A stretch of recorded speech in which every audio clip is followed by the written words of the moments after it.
Dysfunctional Vet with a story about a tree.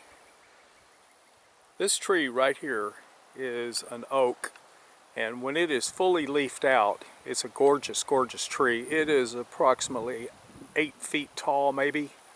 Not sure it's even that tall.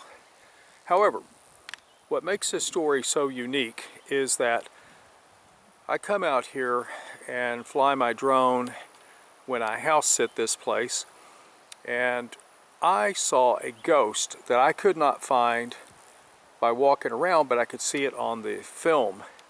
It turns out that this tree makes a really, really good phantom ghost when filmed from a drone.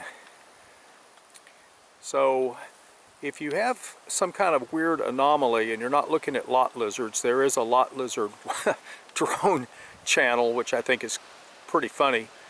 It's not quite like hunting tanks in the Ukraine, but it's interesting. If you have something that you can't really explain, map out the geometry in the picture and identify everything as you go along, and you might be able to solve the mystery of the ghost tree. Dysfunctional Vet, out.